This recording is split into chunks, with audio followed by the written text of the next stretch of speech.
ಪರಾಶರಸೂನು ಸತ್ಯವತೀ ಹೃದಯ ನಂದನೋ ವ್ಯಾಸ ಯಸ್ಯ ಆಸ್ಯ ಕಮಲಗಲಿತಂ ವಾಂಗ್ಮಯಮೃತಂ ಜಗತ್ಪಿಬತಿ ಭುಜಗ ಭೋಗಾಭಮುದ್ಯಮ್ಯ ಹೃದಯಂ ನಿಜಭುಜಂ ದಕ್ಷಿಣಂ ಲಕ್ಷಣಾಢ್ಯಂ ಲಲಿತಮುದ್ರಿಕ್ತ ವಿಜ್ಞಾನಮುದ್ರಂ ಭಜ ಭಜ ಅನಂತಮಿತ್ಯಾಲಪಂತಂ ಪ್ರಣತವಾನ್ ಪ್ರಾಣಿನಾಂ ಪ್ರಾಣಭೂತಂ ಪ್ರಣತಿಭಿಃ ಪ್ರೀಣಯೇ ಪೂರ್ಣಬೋಧಂ ಭವದವೋಷ್ಣೇನ ತಾತಪ್ಯಮಾನಾನ್ ಭುವಿ ಪರಂ ನಾಥಮಪ್ರೇಕ್ಷಮಾಣಾನ್ ಭುವನಮಾನ್ಯೇನ ಚ ಅನ್ಯೇನ ದೋಷ್ಣಾ ಭವತು ಭೀರ್ಮಾ ಇತಿ ನ ಸಾಂತ್ವಯಂತಂ ಪ್ರಣತವಾನ್ ಪ್ರಾಣಿನಾಂ ಪ್ರಾಣಭೂತಂ ಪ್ರಣತಿಭಿಃ ಪ್ರೀಣಯೇ ಪೂರ್ಣಬೋಧಂ ನಾರಾಯಣಂ ಸುರಗುರುಂ ಜಗದೇಕನಾಥಂ ಭಕ್ತಪ್ರಿಯಂ ಸಕಲಲೋಕನಮಸ್ಕೃತಂಚ ತ್ರೈಗುಣ್ಯವರ್ಜಿತಮಜಂ ವಿಭುಮಾದ್ಯಮೀಶಂ ವಂದೇ ಭವಘ್ನಂ ಅಮರಾಸುರಸಿದ್ಧವಂದ್ಯಂ ನಾರಾಯಣಂ ನಮಸ್ಕೃತ್ಯ ನರಂಚೈವ ನರೋತ್ತಮಂ ದೇವೀಂ ಸರಸ್ವತೀಂ ವ್ಯಾಸಂ ತತೋ ಜಯಮುದೀರಯೇ. ಪೂಜ್ಯ ಶ್ರೀಪಾದರೇ, ನನ್ನ ಅಧ್ಯಾತ್ಮ ಬಂಧುಗಳೇ, ಕೃಷ್ಣನ ವಿಶ್ವರೂಪವನ್ನು ಇಡೀ ವಿಶ್ವಕ್ಕೆ ಒಂದು ದೃಷ್ಟಿಯಿಂದ ಅಜ್ಞಾನಿಗಳ ಸಮುದಾಯವೆಲ್ಲ ಕಂಡ ವಿಶ್ವರೂಪ ಅದು. ಪ್ರಾಯ ಬೇರೆ ಯಾವುದೇ ವಿಶ್ವರೂಪದಲ್ಲಿ ಎಲ್ಲರಿಗೂ ಏಕಕಾಲದಲ್ಲಿ ಭಗವಂತ ದರ್ಶನ ಕೊಟ್ಟಂಥ ದಾಖಲೆ ಇಲ್ಲ. ಈ ಅರ್ಜುನನಿಗೆ ದರ್ಶನ ಆದಾಗ ಎಲ್ಲ ಜ್ಞಾನಿಗಳೂ ಕಂಡಂಥ ವಿಶ್ವದ ಎಲ್ಲ ಜ್ಞಾನಿಗಳು, ಅರ್ಜುನನಿಂದ ಮೇಲಿನ ಸ್ತರದಲ್ಲಿದ್ದಂಥ ದೇವತಾ ವ್ಯಕ್ತಿಗಳು, ಅರ್ಜುನನಿಂದ ಕೆಳಗಿನ ಸ್ತರದಲ್ಲಿರತಕ್ಕಂಥವ್ರು ಅವರವರ ಮಟ್ಟಕ್ಕೆ ತಕ್ಕಂತೆ ಯಾವುದೇ ಒಂದು ವಸ್ತುವನ್ನು ನಾವು ಎಲ್ಲರೂ ನೋಡ್ತೇವೆ, ಆದರೆ ಅದು ನಮ್ಮ ಮಟ್ಟಕ್ಕೆ ತಕ್ಕ ಎಲ್ಲರಿಗೂ ಒಂದೇ ಥರ ಕಾಣುವುದಿಲ್ಲ. ಎಲ್ಲರೂ ನಾವು ಉಪನ್ಯಾಸವನ್ನು ಕೇಳ್ತೇವೆ, ನಮ್ಮ ವ್ಯುತ್ಪತ್ತಿ ತಕ್ಕಂತೆ ನಮಗೆ ಅರ್ಥ ಆಗೋದು. ಉಪನ್ಯಾಸಕರು ಹೇಳಿದ ಎಲ್ಲ ಅರ್ಥ ಎಲ್ಲರಿಗೂ ಆಗೋಲ್ಲ. ಹಾಗೆ ಭಗವಂತನ ವಿಶ್ವರೂಪವನ್ನು ಕಂಡವರಿಗೆಲ್ಲ ಒಂದೇ ರೀತಿಯ ಅರಿವು ಬರೋಲ್ಲ. ಅವರವರ ಮನಸ್ಸಿನ ಮಟ್ಟಕ್ಕೆ ತಕ್ಕಂತೆ ಅವರವರು ಗ್ರಹಣ ಮಾಡ್ತಾರೆ, ಅವರವರು ನೋಡ್ತಾರೆ, ಅವರವರು ಅರ್ಥ ಮಾಡ್ಕೋತಾರೆ. ಅಂತೂ ನೋಡಿದ್ದಾರೆ. ಅದನ್ನು ನೋಡಿದಾಗ ಕೆಲವರಿಗೆ ಬರೀ ಭಯ ಆಗಿದೆ, ಕೆಲವರಿಗೆ ವಿಸ್ಮಯ ಆಗಿದೆ, ಕೆಲವರಿಗೆ ತಡ್ಕೊಳ್ಳಿಕ್ಕಾಗದ ಆನಂದ ಆಗಿದೆ, ಅವರವರ ಭಗವಂತನ ಬಗೆಗೆ ಅವರವರ ಮನಸ್ಥಿತಿಯ ಮೇಲೆ.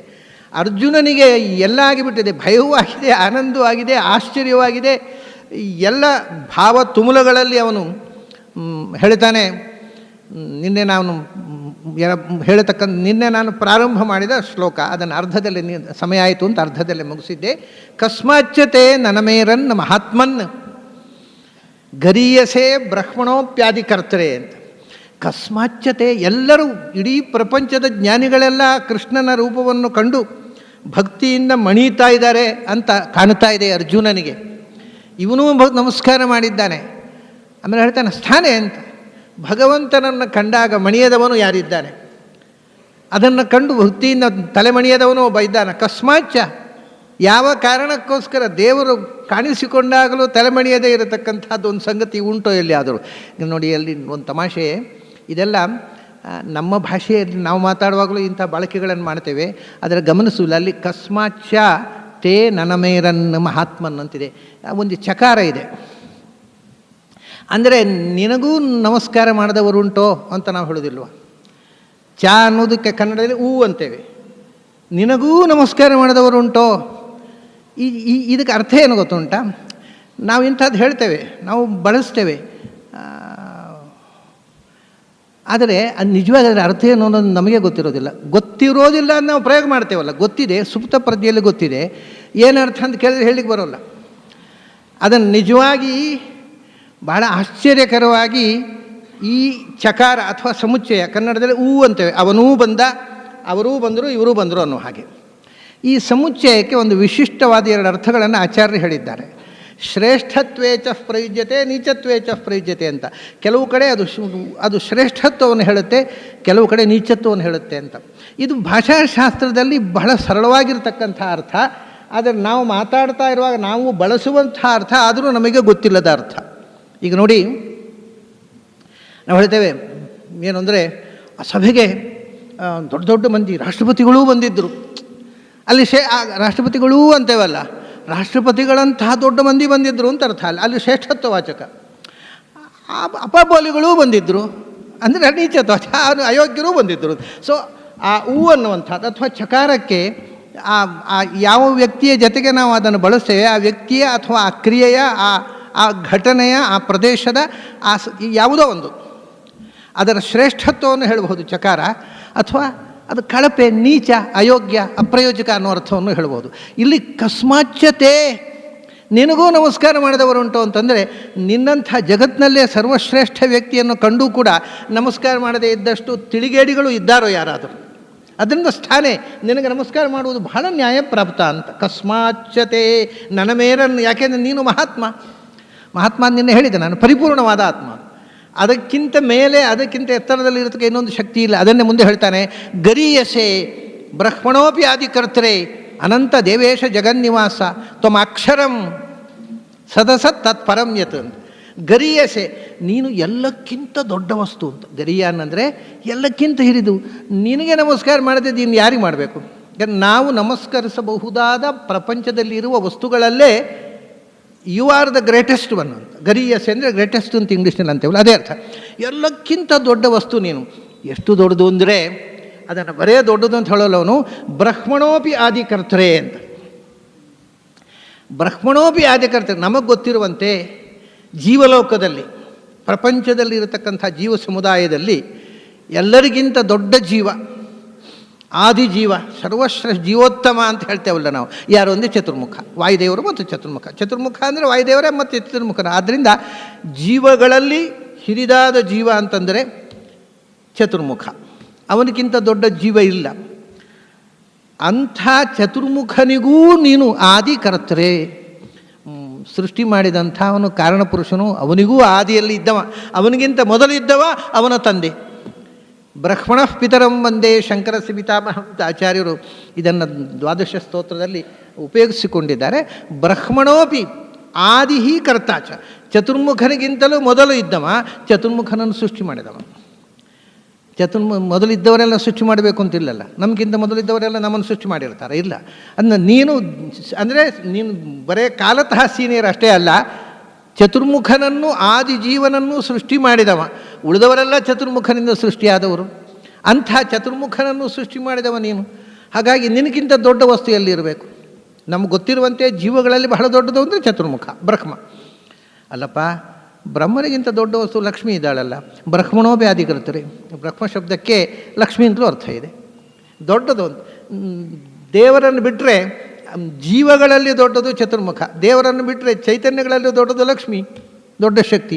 ಅದರಿಂದ ಬ್ರಹ್ಮಣೋಪಿ ಮಮ ಯೋನಿಹಿ ಅಪ್ಸ್ವ ಅಂತಃ ಸಮುದ್ರೇ, ಚತುರ್ಮುಖನಿಗೆ ಅಷ್ಟೇ ಅಲ್ಲ, ಲಕ್ಷ್ಮಿಗೂ ಕಾರಣ ಪುರುಷನಾಗಿರತಕ್ಕಂಥವನು ನೀನು ಅಂತ. ಕೃಷ್ಣನನ್ನು ನೋಡಿ ಅರ್ಜುನ ಹೇಳತಕ್ಕ ಮಾತು, ನೀನು ಚತುರ್ಮುಖನನ್ನು ಸೃಷ್ಟಿ ಮಾಡಿದವ, ಲಕ್ಷ್ಮೀದೇವಿಗೂ ಕಾರಣ ಪುರುಷ ನೀನು. ನಿನ್ನನ್ನು ಕಂಡು ನಮಸ್ಕರಿಸಿದವನು ಎಲ್ಲಿ ಇದ್ದಾನೆ? ಗರೀಯಸೆ ಬ್ರಹ್ಮಣೋಪ್ಯಾದಿಕರ್ತರೆ ಅನಂತ ದೇವೇಶ ಜಗನ್ನಿವಾಸ.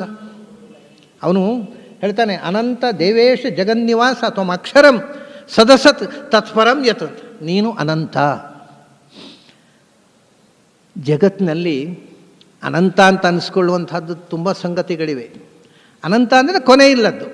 ಕಾಲಕ್ಕೆ ಕೊನೆ ಇಲ್ಲ, ಆಕಾಶಕ್ಕೆ ಕೊನೆ ಇಲ್ಲ, ಸ್ಪೇಸಿಗೆ ಕೊನೆ ಇಲ್ಲ ಅಲ್ವಾ? ಸ್ಪೇಸಿಗೆ ಕೊನೆ ಇಲ್ಲ, ಟೈಮಿಗೆ ಕೊನೆ ಇಲ್ಲ. ಕಾಲ ಅನ್ನೋದು ನಮ್ಮ ಬಹಳ ಆಶ್ಚರ್ಯ ಏನು ಅಂತಂದರೆ, ಕಾಲ ಅನ್ನೋದು ಇಲ್ಲದೇ ಇರಬಹುದು. ಕಾಲ ಅನ್ನೋದು ಸಾಪೇಕ್ಷವಾದ ವಸ್ತು ಅಂತ ಮಾಡರ್ನ್ ಸೈನ್ಸ್ ಹೇಳುತ್ತೆ. ಆದರೆ ತಮಾಷೆ ಏನು ಅಂದರೆ, ಕಾಲ ಇಲ್ಲದೇ ಇರುವುದು ಅಂದರೆ ಏನು? ಯಾವತ್ತೋ ಒಂದು ಘಟ್ಟದಲ್ಲಿ ಕಾಲದ ಕಾನ್ಸೆಪ್ಟ್ ಬಂತು, ಯಾವುದೋ ಒಂದು ಘಟ್ಟದಲ್ಲಿ ಕಾಲದ ಕಾನ್ಸೆಪ್ಟ್ ಹೊರಟು ಹೋಗುತ್ತೆ ಅಂತ ನಮ್ಮ ಪ್ರಾಚೀನರು ಪರಿಹಾಸ್ಯ ಮಾಡ್ತಾರೆ. ಕಾಲ ಇಲ್ಲದ್ದು ಯಾವಾಗ ಅಂತ. ಯಾವಾಗ ಅಂದರೆ ಯಾವ ಕಾಲದಲ್ಲಿ ಅಂತ ಅರ್ಥ. ಹಾಗಾಗಿ ಕಾಲ ಇಲ್ಲದ್ದು ಅಂತಕ್ಕಂಥ ಮಾತೇ ಬಾಲಿಶ. ನಮ್ಮ ದೊಡ್ಡ ದೊಡ್ಡ ಸೈಂಟಿಸ್ಟ್ಗಳು ಹೇಳ್ತಕ್ಕಂಥ ಕಾಲ ಇಲ್ಲದ ಕಾಲ ಅಂತಾರಲ್ಲ, ಅವರು ತಾವು ಏನು ಹೇಳ್ತೇವೆ ಅಂತ ಅವರಿಗೆ ಗೊತ್ತಿಲ್ಲ. It is so childish statement. ನಮ್ಮ ಇವತ್ತಿನ ಶ್ರೇಷ್ಠ ಸೈಂಟಿಸ್ಟ್ಗಳು ಇಂಥ ಬಾಲಿಶವಾದ ಹೇಳಿಕೆಗಳನ್ನ ಹೇಳ್ತಾರೆ. ಕಾಲ ಅನ್ನೋದು ಒಂದು ಸೃಷ್ಟಿ ನಿರ್ಮಾಣ, ಅದರ ಹಿಂದೆ ಕಾಲ ಇರಲಿಲ್ಲ, ಅದರ ನಂತರ ಇರೋಲ್ಲ, ಆ ಥರದ್ದು ಒಂದು ಕಾಲಕ್ಕೆ ಸಾಪೇಕ್ಷತೆಯನ್ನು ಹೇಳ್ತಾರೆ. ಇದು ತೀರ ಬಾಲಿಶವಾದ್ದು. ಅದರಿಂದ ಕಾಲ ಅನಂತ. ಯಾಕೆಂದರೆ ಯಾವತ್ತು ಇಲ್ಲ ಅಂತ ಹೇಳ್ತೇವೋ, ಯಾವಾಗ ಇಲ್ಲ ಅಂತ ಹೇಳೋದು? ಯಾವಾಗ ಅಂದರೆ ಯಾವ ಕಾಲದಲ್ಲಿ ಇರಲಿಲ್ಲ ಅಂದರೆ ಯಾವ ಕಾಲದಲ್ಲಿ ಮತ್ತು ಕಾಲ ಬಂತಲ್ಲ. ನಿಮಗೆ ಕಾಲವನ್ನು ಡಿಲೀಟ್ ಮಾಡಿ ಮಾತಾಡಲಿಕ್ಕೆ ಆಗೋದಿಲ್ಲ. ನಾವು ಏನು ಮಾತಾಡಬೇಕಾಗಿದ್ರು either it must be present tense or past tense or future tense, ಈ 3 ಟೆನ್ಸ್ ಬಿಟ್ಟು ಮಾತಾಡಲಿಕ್ಕೆ ಆಗೋದಿಲ್ಲ. ಹಾಗಾಗಿ ಕಾಲ ಇಲ್ಲದ ಒಂದು ಸಂಗತಿ ಉಂಟಲ್ಲ, ಅದು ಕಾಲ ಇಲ್ಲ ಅಂದರೆ ತಲೆ ಇಲ್ಲ ಅಂತ ಅರ್ಥ ಅಷ್ಟೇ. ತಲೆ ಇಲ್ಲದವರು ಮಾತ್ರ ಹೇಳ್ತಕ್ಕಂಥ ಮಾತದು. ಆ ಕಾಲ ಅನಂತ, ಕಾಲ ಅನಂತ, ದೇಶ ಅನಂತ, ಸ್ಪೇಸು ಅನಂತ, ಇಂಥದ್ದೆಲ್ಲ ಉಂಟು, ತುಂಬ ಅನಂತವಾದ್ದು. ಆಮೇಲೆ ಆದರೆ ಅಂಥ ಅನಂತ ಅಲ್ಲ ಇದು. ಯಾಕೆಂದರೆ ಅದು ಹಿಂದೆ ಹೇಳಿದ್ರು, ಅನಂತ ಅಂದರೆ ದೇಶದಿಂದಲೂ ಅನಂತ, ಕಾಲದಿಂದಲೂ ಅನಂತ, ಗುಣಗಳಿಂದಲೂ ಅನಂತ, ಶಕ್ತಿಯಿಂದಲೂ ಅನಂತ ಅಂತ ಚತುರ್ವಿಧಾನಂತ್ಯ ಅಂತ ಹೇಳ್ತಾರೆ ತಿರುಕುರು ಪಂಡಿತರು. ಶಕ್ತಿ ಅನ್ನೋದೊಂದು ಗುಣವೇ, ಅದರೊಂದು ಪ್ರತ್ಯೇಕ ದೇಶತಃ ಕಾಲತಃ ಗುಣತಃ ಶಕ್ತಿತಶ್ಚ ಅಂತ. ದೇಶದಿಂದ ಅನಂತ ಅಂದರೆ ಭಗವಂತ ಇಲ್ಲದ ಜಾಗವಿಲ್ಲ, ಹಿ ಈಸ್ ಆಮ್ನಿ ಪ್ರೆಸೆಂಟ್. ಅವನು ಇಲ್ಲದ ಕಾಲವಿಲ್ಲ, ನಿತ್ಯ, ಎಂದೆಂದು ಹಿಂದೆ ಇದ್ದ, ಅನ್ಯಯ ವ್ಯತಿರೇಕಾಭ್ಯಾಮ್ ಯತ್ಸ್ಯಾ ಸರ್ವತ್ರ ಸರ್ವದಾ ಅಂತ ಭಾಗವತಲ್ಲಿ ಹೇಳ್ತಾರೆ. ಅದನ್ನು ಯಾವುದು ಎಲ್ಲವೂ ಇದ್ದಾಗಲೂ ಇತ್ತೋ, ಎಲ್ಲವೂ ಸೃಷ್ಟಿಯಾಗುವ ಮೊದಲೂ ಇತ್ತೋ, ಎಲ್ಲವೂ ನಾಶವಾದ ಮೇಲೂ ಇರ್ತದೋ, ಅದು ಬ್ರಹ್ಮ ಅಂತ. ಅಂದರೆ ಎಲ್ಲ ಕಾಲದಲ್ಲೂ ಇರ್ತದೆ. ಅದು ಇಲ್ಲದ ಕಾಲ ಅಂತ ಒಂದಿಲ್ಲ, ಇಲ್ಲದ ದೇಶ ಅಂತ ಒಂದಿಲ್ಲ. ಅದರಿಂದ ಅದು ಅನಾದಿ ನಿತ್ಯ, ಅದು ನಿತ್ಯ, ಅದು ಸರ್ವಗತ, ಆಮ್ನಿ ಪ್ರೆಸೆಂಟ್ ಅಂತ. ಆಮೇಲೆ ಅಷ್ಟೇ ಅಲ್ಲ, ಇರೋದೇ ಒಂದು ದೊಡ್ಡ ಸಂಗತಿ ಅಲ್ಲ. ಯಾಕೆಂದರೆ ಕಾಲ ದೇಶಗಳು ಎಲ್ಲ ದೇಶ ಕಾಲಗಳಲ್ಲಿ ಇದ್ದಾವೆ. ಅದಕ್ಕಿಂತ ವಿಶೇಷ ಏನು ಅಂದರೆ ಅವುಗಳಿಗೆ ಪಾಪ ಈಗ ಆಕಾಶ ಎಲ್ಲ ಕಡೆ ಇದೆ, ಕಾಲ ಎಲ್ಲ ಕಾಲದಲ್ಲೂ ಇದೆ, ಎಲ್ಲ ಕಡೆಯೂ ಇದೆ, ಆದರೆ ಇದ್ದೇನೆ ಅನ್ನೋ ಅರಿವೇ ಇಲ್ಲ. It's not aware of its own existence. ಇದ್ದು ಏನು ಉಪಯೋಗ? ಇದ್ದೇನೆ ಅಂತ ಗೊತ್ತಿಲ್ಲದೆ ಈ ಎನೆಸ್ಥಿಸಿಯಾ ಕೊಟ್ಟು ಪೇಷಂಟ್ ಬದುಕಿದ ಹಾಗೆ. ಅದೊಂದು ಸಲ ಡಾಕ್ಟ್ರುಗಳು ಎನೆಸ್ಥಿಸಿಯಾ ಜಾಸ್ತಿ ಕೊಟ್ಟುಬಿಟ್ರೆ ಮತ್ತೆ ಪ್ರಜ್ಞೆ ಬರೋದಿಲ್ಲ, ಬದುಕ್ತಾನೆ, ಮತ್ತು 10 ವರ್ಷ ಬದುಕ್ತಾನೆ, ಏನೂ ಉಪಯೋಗ ಇಲ್ಲ. ಆ ಥರ ಆಯ್ತು ಈ ಕಾಲದೇಶಗಳಿಗೆ. ಅರಿವಿಲ್ಲ, ಇರವಿನ ಅರಿವಿಲ್ಲ. ಯಾವುದು ಬೇಕು ಅಂದರೆ ನಮಗೆ ಅರಿವು ಬೇಕಲ್ಲ. ಅರಿವಿನ 4 ದಿವಸ ಆದರೂ ಸರಿಯೇ, ಅರಿವಿಲ್ಲದ 4 ಲಕ್ಷ ವರ್ಷ ಇದ್ದು ಏನು ಉಪಯೋಗ ಹೇಳಿ? ಆದ್ದರಿಂದ ಭಗವಂತನಿಗೆ ಇರವಿನ ಅರಿವಿದೆ. ಅಷ್ಟೇ ಅಲ್ಲ, ಗುಣತಃ ಅನಂತ, ಎಲ್ಲ ಅರಿವು, ಆನಂದ, ಎಲ್ಲ ಗುಣಗಳು ಅನಂತವಾಗಿ ಪೂರ್ಣ ಪ್ರಮಾಣದಲ್ಲಿ ಅನಂತ ಕಾಲದವರೆಗೆ ಅವನ್ನೆಲ್ಲ ತುಂಬಿವೆ. ಇದು ಅನಂತದ ವಿಶೇಷ. ಬೇರೆ ಎಲ್ಲಿ ಇಲ್ಲದ್ದು ಅನಂತ ಗುಣಗಳಿಂದ ತುಂಬಿರುವಂಥದ್ದು. ಮತ್ತು ಗುಣಗಳಲ್ಲಿ ವಿಶೇಷವಾಗಿ ಶಕ್ತಿತಃ ಅನಂತಃ ಅಂತಂದರು. ಸಾಮರ್ಥ್ಯ, ಆಮ್ನಿಪೊಟೆಂಟ್ ಅಂತ ಹೇಳ್ತೇವೆ, ಅದನ್ನು ಪ್ರತ್ಯೇಕ ಹೇಳ್ತೇವೆ ನೋಡಿ. ಅಂದರೆ ಆಮ್ನಿಶಿಯೆಂಟ್, ಆಮ್ನಿ ಪ್ರೆಸೆಂಟ್ ಆ್ಯಂಡ್ ಆಮ್ನಿಪೊಟೆಂಟ್, ಇದು ಅನಂತ ಅನ್ನೋದು. ಅದು ಸಾಮರ್ಥ್ಯದಿಂದಲೂ ಅನಂತ, ಅನಂತ ಶಕ್ತಿ, ಅನಂತ ಜ್ಞಾನ, ಅನಂತ ಆನಂದ, ಸರ್ವಜ್ಞ ಸರ್ವಗತ. ಇಂಥ ಒಂದು ವಸ್ತು ನೀನು ಅಂತ ಭಗವಂತ ಕೃಷ್ಣನನ್ನು, ಭಗವಂತನ ಪೂರ್ಣ ಆವಿಷ್ಕಾರದ ಒಂದು ಅರಿವು, ಅವನಿಗೆ ತನ್ನ ಸಂಬಂಧಿ, ತನ್ನ ಗೆಳೆಯ, ತನ್ನ ಸೋದರ ಮಾವನ ಮಗ ಅನ್ನತಕ್ಕಂಥ ಭಾವ ಹೋಗಿ ಆ ಒಂದು ಅನಂತತ್ವದ ಕಲ್ಪನೆ. ಈ ಅನಂತತ್ವದ ಕಲ್ಪನೆಯೂ ಹಾಗೆ ಬಹಳ ಕಷ್ಟ. ಅದು ಅನಂತತ್ವದ ಕಲ್ಪನೆ ಬಹಳ ಜನಕ್ಕೆ ಅನಂತವನ್ನು ಕನ್ಸೀವ್ ಮಾಡಲಿಕ್ಕೆ ಆಗೋದಿಲ್ಲ. ಯಾಕೆಂದರೆ ನಮ್ಮ ಮೈಂಡು ಅನಂತವನ್ನು ಯೋಚಿಸುವುದೇ ಇಲ್ಲ, ಅದು ಶಾಂತವನ್ನೇ ಯೋಚಿಸ್ತದೆ. ಒಂದು ಸರ್ತಿ ಒಬ್ಬರು ಪ್ರಶ್ನೆ ಹಾಕಿದ್ರು ನನ್ನ ಹತ್ರ, ಏನು ಅಂದರೆ ಈ ಜೀವರು ಅನಂತ ಅಲ್ಲ? ಹೌದು, ಅನಂತ ಜೀವರು ಕೂಡ ಮೋಕ್ಷಕ್ಕೆ ಹೋದ ಮೇಲೆ ಮತ್ತೆ ಸೃಷ್ಟಿ ಮಾಡೋದು ಹೇಗೆ ಅಂದರೆ ಅವ್ರಿಗೆ ಅನಂತ ಅಂದರೆ ಏನು ಅಂತಲೇ ಗೊತ್ತಿಲ್ಲ. ಅನಂತ ಜೀವರು ಹೋಗಿ ಖಾಲಿ ಆದ ಮೇಲೆ ಅಂದರೆ ಅದು ಖಾಲಿ ಆದರೆ ಅನಂತ ಆಗೋದು ಹೇಗೆ? ಸೊ ಕೆಲವೊಮ್ಮೆ ಏನಾಗುತ್ತೆ ಅಂದರೆ ನಮ್ಮ ಸೋಕಾಲ್ಡ್ ಇಂಟೆಲೆಕ್ಚುವಲ್ಸ್ ಕೂಡ ಅನಂತ ಅಂದರೆ ಏನು ಅಂತ ಗ್ರಹಣ ಮಾಡೋದಕ್ಕೆ ಸೋಲ್ತಾರೆ. ಅನಂತ ಜೀವರು ಮೋಕ್ಷಕ್ಕೆ ಹೋಗಿಬಿಟ್ರು ಅಂತ ತಿಳ್ಕೊಳ್ಳಿ, ಮೋಕ್ಷಕ್ಕೋ ತಮಸ್ಸೆಯೋ ಎಲ್ಲೋ ಹೋದರು, ಆಮೇಲೆ ಮತ್ತೆ ಸೃಷ್ಟಿಯಾಗುವುದು ಹೇಗೆ ಅಂತ ಭಾರಿ ಪ್ರಶ್ನೆ ಅಲ್ಲ. ಪೂರ ಮೋಕ್ಷಕ್ಕೆ ಹೋಗಿ ಖಾಲಿ ಆದರೆ ಅವರು ಅನಂತ ಆಗುವುದು ಹೇಗೆ? ಇಂಥದ್ದು ಕೆಲವು ಗೊಂದಲಗಳಿವೆ ನಮ್ಮಲ್ಲಿ. ಹಾಗೆ ಅದರಿಂದ ಭಗವಂತ ಅನಂತ ಅನ್ನೋದನ್ನು ಕನ್ಸೀವ್ ಮಾಡೋದು ಬಹಳ ಕಷ್ಟ. ಅದು ಗುಣತಃ ಅನಂತ, ಕಾಲತಃ ಅನಂತ, ದೇಶತಃ ಅನಂತ, ಶಕ್ತಿತಃ ಅನಂತ, ಚತುರ್ವಿಧ ಅನಂತ್ಯಂ ಅಂತ ಪ್ರಾಚೀನರದ್ದದು. ಅನಂತ ಯಾಕೆಂದರೆ ನೀನು ದೇವೇಶ ಅಂತ, ಅನಂತ ದೇವೇಶ ಜಗನ್ನಿವಾಸ ಅಂತ. ನೀನು ದೇವೇಶ ಅಂದರೆ ನಮಗೆ ದೇವತೆಗಳು ಅಂತ ಈ ಪಾಶ್ಚಾತ್ಯರು ಒಂದು ಮಾತು ಹೇಳ್ತಾರೆ, ಇಂಡಿಯನ್ಸ್ ಆರ್ ಪ್ಯಾಂಥಿಯಿಸ್ಟ್, ದೇ ಆರ್ ಪ್ಯಾಂಥಿಯಿಸಮ್ ಅಂದರೆ ಬಹುದೇವತಾವಾದಿಗಳು ಅಂತ.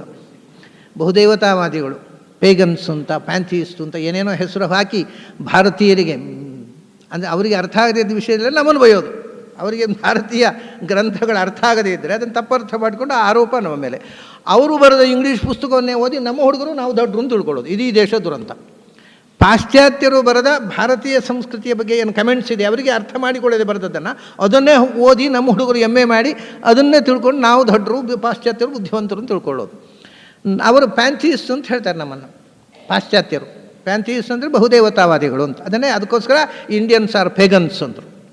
ಇವೆಲ್ಲ ಕಲ್ಲು ದೇವರು, ಮರವೂ ದೇವರು, ದನವೂ ದೇವರು, ಎಲ್ಲ ಎಲ್ಲಿ ಏನು ಸಿಕ್ಕಿತೋ ಅದನ್ನು ದೇವರು ಅಂತ ಕೈ ಮುಗಿಯೋರು. ಅವರಿಗೆ ದೇವರ ಬಗ್ಗೆ ಸರಿಯಾದ ಕಲ್ಪನೆ ಇಲ್ಲ ಅಂತ. ಇದು ತಮಾಷೆ ಏನು ಅಂದರೆ ಈ ಎರಡು ವಿಧದ, ಒಂದು ಇದು ಪಾಶ್ಚಾತ್ಯರೆಲ್ಲ ಆಯಿತು. ಇನ್ನು ಇಸ್ಲಾಂ ಧರ್ಮಾನುಯಾಯಿಗಳಲ್ಲಿ ಒಂದು ಭ್ರಮೆ ಇದೆ. ಅವರು ಹೇಳ್ತಾರೆ ಭಾರತೀಯರು ಪ್ರತಿಮಾ ಪೂಜಕರು ಅಂತ. ಭಾರತೀಯರು ಐಡಲಟ್ರಿ, ಇಂಡಿಯನ್ಸ್ ಆರ್ ಐಡಲಟರ್ಸ್. ಅವರಿಗೆ ಏನು ಅಂದರೆ ಕುರಾನ್ನಲ್ಲೊಂದು ಮಾತಿದೆ, those who are idolaters will go to hell. ಯಾರು ಪ್ರತಿಮಾ ಪೂಜೆ ಮಾಡ್ತಾರೋ ಅವ್ರು ನರಕಕ್ಕೆ ಹೋಗ್ತಾರೆ ಅಂತ ಕುರಾನ್ನಲ್ಲಿ ಒಂದು ಮಾತಿದೆ.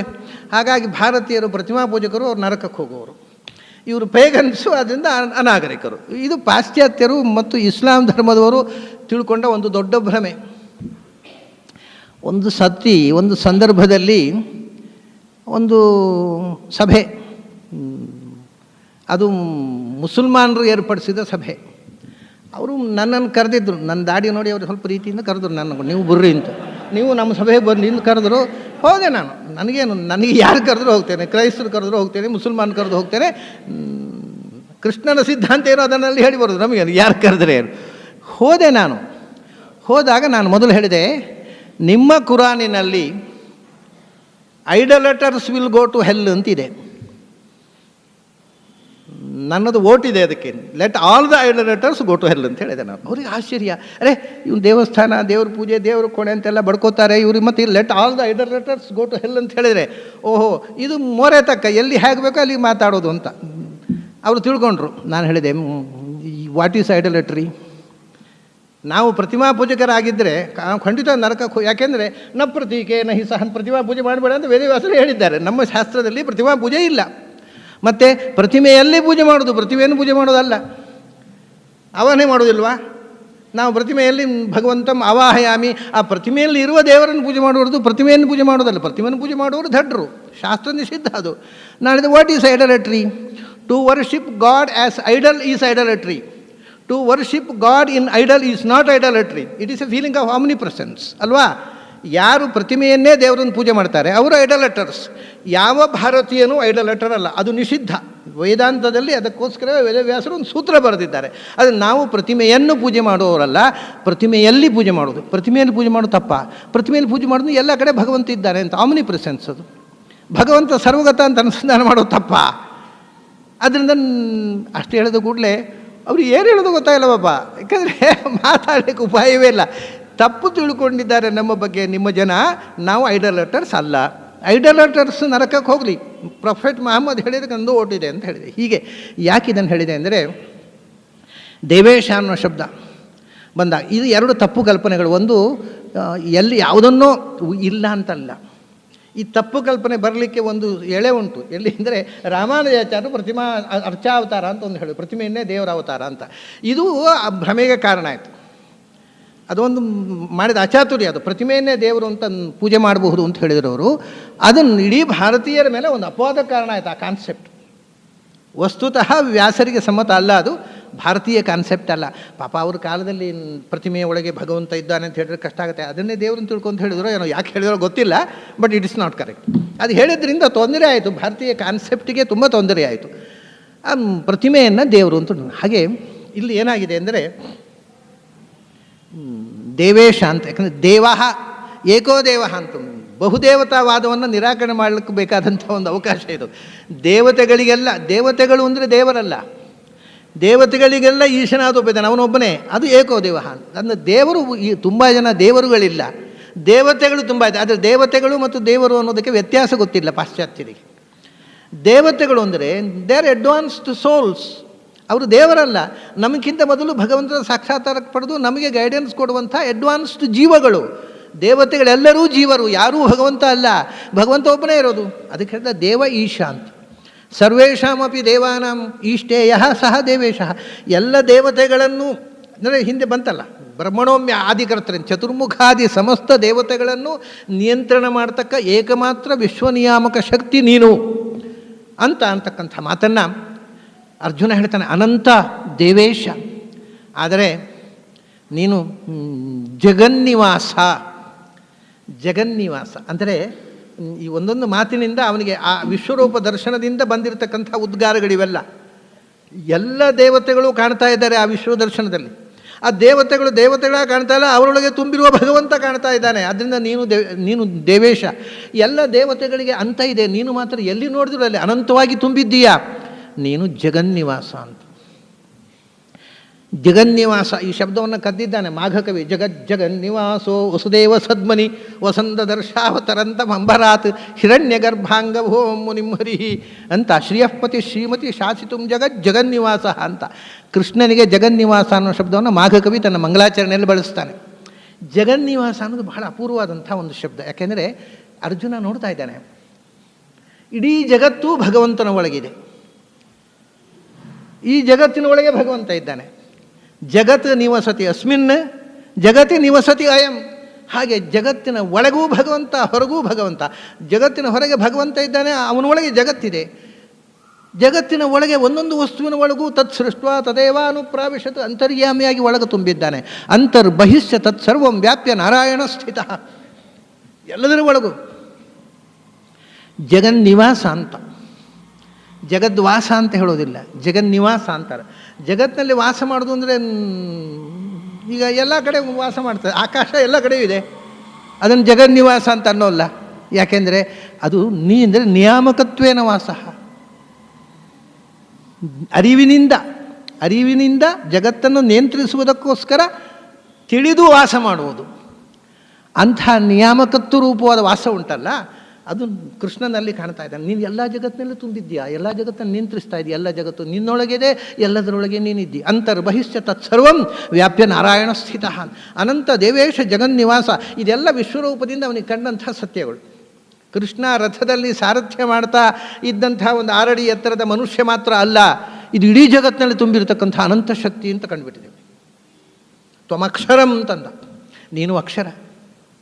ಅಕ್ಷರ ಅಂತಂದರೆ ಬಹಳ ರೋಚಕವಾದಂಥ ಶಬ್ದ.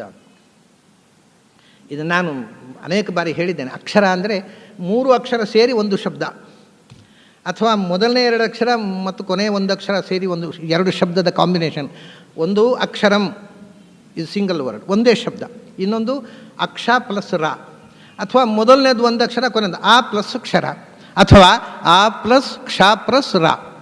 ಹೀಗೆ ಈ 3 ಬಗೆಯಿಂದ ಇದನ್ನು 3-4 ಬಗೆಯಿಂದ ಈ ಶಬ್ದವನ್ನು ನಾವು ಎಟಿಮೊಲಾಜಿಕಲಿ ನೋಡಲಿಕ್ಕೆ ಬರುತ್ತೆ. ಅಕ್ಷರ ಮತ್ತು 3 ಒಟ್ಟಿಗೆ ಒಂದು ಅರ್ಥ ಅಂತ ಹೇಳುವವರು ವೈಯಾಕರಣರು. ವೈಯಾಕರಣರು ಏನು ಹೇಳ್ತಾರೆ ಅಂದರೆ, ಅಕ್ಷರ ಅಂದರೆ ಆಮ್ನಿಪ್ರೆಸೆಂಟು ಅಂತ ಅರ್ಥ ಅವರಿಗೆ. ಅಕ್ಷರ ಅಂದರೆ ಅಶ್ನುತೆ ಇತ್ಯಕ್ಷರಂ ಅಂತ, ಅಶುವ್ಯಾಪ್ತವು. ಅವರಿಗೆ ಯಾವುದಾದ್ರೂ ಒಂದು ಶಬ್ದ ಇದ್ದರೆ ಅದಕ್ಕೆ ಏನಾದರೂ ಒಂದು ಪ್ರತ್ಯಯ ಮಾಡಿ ಒಂದು ಶಬ್ದ ಮಾಡಿಬಿಡ್ತಾರೆ. ಅದನ್ನು ಇಂಥದೇ ಪೂರ ನಿರ್ವಚನ ಬೇಕಿಲ್ಲ ಅವರಿಗೆ. ವ್ಯಾಕರಣದವರಿಗೆ ಶಬ್ದ ಸಾಧುತ್ವಕ್ಕೆ ಒಂದು ಪ್ರತ್ಯಯ ಮಾಡಿಕೊಳ್ತಾರೆ, ಏನೋ ಒಂದು ಅದು ಪ್ರತ್ಯಯ ಮಾಡಿ ರೂಪ ನಿಷ್ಪತ್ತಿ ಮಾಡಿಕೊಳ್ತಾರೆ. ಅದಕ್ಕೆ ಇದು ಉಣಾದಿ ಸೂತ್ರದಿಂದ ದಶಪಾದಿಕಾಕಾರ ಪಂಚಪಾದಿಕಾದಲ್ಲೂ ಇದೆ. ಅಕ್ಷರ ಶಬ್ದವನ್ನು ಅಶ್ನುತೆ ಅನ್ನೋ ಧಾತುವಿಂದ ನಿಷ್ಪತ್ತಿ ಮಾಡ್ತಾರೆ ಅವರು. ಅಂದರೆ ಅಶ್ನುತೆ ವ್ಯಾಪ್ನೋತಿ ಇತಿ ಅಕ್ಷರಂ ಅಂತ. ಎಲ್ಲ ಕಡೆ ತುಂಬಿರುವಂಥದ್ದು ಆಮ್ನಿಪ್ರೆಸೆಂಟು ಅಂತ ಅರ್ಥ. ಆದರೆ ಇಲ್ಲಿ ಅಷ್ಟು ಅಕ್ಷರಗಳಿಗೆ ಕೃತ್ಯ ಇಲ್ಲ, ಸುಮ್ಮನೆ ಪ್ರತ್ಯಯ. ಈ ಕಮಠ ಶಬ್ದದ ಹಾಗೆ ಅವರು ಆ್ಯಕ್ಚುಲಿ ಕಮಠ ಶಬ್ದ, ಅದಕ್ಕೆ ವ್ಯಾಕರಣದವರು ಸುಮ್ಮನೆ ಕಮು ಧಾತು ಇಟ್ಟುಕೊಂಡು ಅದಕ್ಕೊಂದು ಅಠಚ ಪ್ರತ್ಯಯ ಅಂತ, ಯಾವ ಶಬ್ದಕ್ಕೂ ಏನು ಅಕ್ಷರ ಇದೆ ಆ ಪ್ರತ್ಯಯ ಮಾಡಿಬಿಟ್ರೆ ಸರಿ. ಆದರೆ ಶಾಸ್ತ್ರಕಾರರು ಹಾಗೆ ನಿರ್ವಚನ ಮಾಡೋಲ್ಲ. ಯಾಸ್ಕ ಕೂಡ ಅವನ ನಿರ್ವಚನವನ್ನು ಎಲ್ಲ ಶಾಸ್ತ್ರಕಾರರು ಒಪ್ಪೋಲ್ಲ. ಆದರೆ ನಿರ್ವಚನ ಶಾಸ್ತ್ರದ ಒಂದು ಪರಂಪರೆಯನ್ನು ಇವತ್ತು ಉಳಿಸಿದವ ಯಾಸ್ಕ, ಅವನು ಕೂಡ ಹಾಗೆ ನಿರ್ವಚನ ಮಾಡೋಲ್ಲ. ಅವ್ರದ್ದು ನಿರ್ವಚನ ಏನು ಅಂದರೆ ಪ್ರತಿಯೊಂದು ಅಕ್ಷರಕ್ಕೂ ನಿರ್ವಚನ ಹೇಳಬೇಕು. ಅಕ್ಷರ ಅಂದರೆ ಅಶ್ರು ಧಾತು ಇಟ್ಕೊಂಡು ಮತ್ತೆ ಕ್ಷ ಎಲ್ಲಿಂದ ಬಂತು, ರಾ ಎಲ್ಲಿಂದ ಬಂತು, ಅದಕ್ಕೆ ನಿರ್ವಚನ ಮಾಡಬೇಕು. ಅದಕ್ಕೋಸ್ಕರ ನಿರ್ವಚನಕಾರರು ವ್ಯಾಕರಣಕಾರರ ನಿಷ್ಪತ್ತಿ ಬೇರೆ, ನಿರ್ವಚನಕಾರರ ನಿರ್ವಚನ ಬೇರೆ. ಅದು ವ್ಯಾಕರಣದವರು ಶಬ್ದ ಸಾಧುತ್ವಕ್ಕೋಸ್ಕರ ಯಥಾಕಥಾಚ ನಿಷ್ಪತ್ತಿ ಮಾಡ್ತಾರೆ. ಅದು ಶಬ್ದ ಆ ವಸ್ತುವಿನ ಸ್ವಭಾವವನ್ನು ಹೇಳೋದಿಲ್ಲ.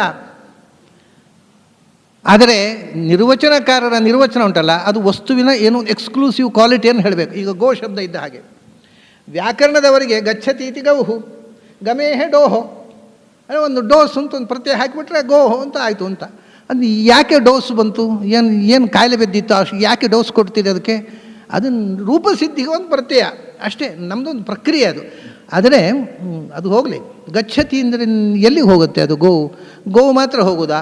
ನಾಯಿ ಹೋಗೋಲ್ವಾ? ಮನುಷ್ಯ ಹೋಗೋಲ್ವ? ಗಚ್ಚತಿ ಇದು ಗೌ ಅಂತ ನಾಯಿ ಯಾಕಲ್ಲ? ಗಚ್ಚತಿ ಇದು ಗೌ ಅಂತ ಮನುಷ್ಯ ಯಾಕಲ್ಲ? ನಿರ್ವಚನಕಾರರು ಹಾಗಲ್ಲ. ಅದಕ್ಕೆಲ್ಲ ಬಾಲ ಅದು ಇದು ಅದಕ್ಕೆಲ್ಲ ಅಧ್ಯಾಹಾರ ಸೇರಿಸಿ ಸರ್ವಾತ್ಮನ ಉಪಯೋಗಂ ಗಚ್ಚತಿ ಇದು ಗೌ ಅಂತ ಮಾಡಿದರು. ಅಂದರೆ ಯಾವ ಪ್ರಾಣಿಯ ಸರ್ವವೂ ಉಪಯೋಗಕ್ಕೆ ಬೀಳುತ್ತೋ ಅದು ಗೋವು. ಸರ್ವ ಅಂದರೆ ಮಲಮೂತ್ರ ಸಮೇತ. ನಾವು ಪಂಚಗವ್ಯ, ಬೇರೆ ಯಾವ ಪ್ರಾಣಿದು ಉಪಯೋಗ ಬೀಳುತ್ತೆ ಹೇಳಿ? ಮಲಮೂತ್ರ ಅಸಹ್ಯ. ಆದರೆ ಗೋವಿನ ಮಲಮೂತ್ರವು, ಆದ್ದರಿಂದ ಅದಕ್ಕೆ ಗೌ ಅಂತ. ಅಂದರೆ ಒಂದು ವಸ್ತುವಿನ ಎಕ್ಸ್ಕ್ಲೂಸಿವ್ ಕ್ವಾಲಿಟಿಯನ್ನು ಅದರ ಹೆಸರು ಹೇಳಬೇಕು. ಇದು ನಿರ್ವಚನ ಶಾಸ್ತ್ರದ ಕ್ರಮ. ಹಾಗಾಗಿ ಅವರು ಅಕ್ಷರ ಅನ್ನೋದಕ್ಕೆ ಅಶ್ನುತೆ ವ್ಯಾಪ್ನೋತಿ ಇತಿ ಅಕ್ಷರ ಅಂತ ಇಟ್ಟುಕೊಳ್ಳಿ, ಅರ್ಥ ಬೇಡ ಅಂತ ನಾನೇನು ಹೇಳೋದಲ್ಲ. ಅದು ಪೂರ್ಣ ಪ್ರಮಾಣದಲ್ಲಿ ಶಬ್ದವನ್ನು ತೆರೆದುಕೊಳ್ಳುವ ನಿರ್ವಚನ ಅಲ್ಲ. ವ್ಯಾಕರಣದವರು ತಮ್ಮ ಸೌಕರ್ಯಕ್ಕೋಸ್ಕರ ಮಾಡಿಕೊಂಡ ನಿರ್ವಚನ. ವ್ಯಾಕರಣದ ನಿರ್ವಚನ ಅನ್ನೋದು ಅದಕ್ಕೋಸ್ಕರವೇ. ನತಾಸು ವಿಶ್ವಸೇತು ಅಂತ ಯಾಸ್ಕ ಹೇಳಿದ್ದು. ವ್ಯಾಕರಣವನ್ನು ನಂಬಬೇಡಿ, ಅದು ಢೋಂಗಿ ಅಂತ ಹೇಳಿದವ. ಯಾಕೆಂದರೆ ಸುಮ್ಮನೆ ಒಂದು ಪ್ರತ್ಯಯ ಹೇಳೋದು, ಅದು ರೂಪ ನಿಷ್ಪತ್ತಿ ಮಾಡೋದು, ಆಗೋಯ್ತು. ಆ ಪ್ರತ್ಯಯ ಯಾರು ಅವರ ಅಪ್ಪನ ಮನೆಯಿಂದ ಬಂತ? ಎಲ್ಲಿಂದ ಬಂತ ಆ ಪ್ರತ್ಯಯ?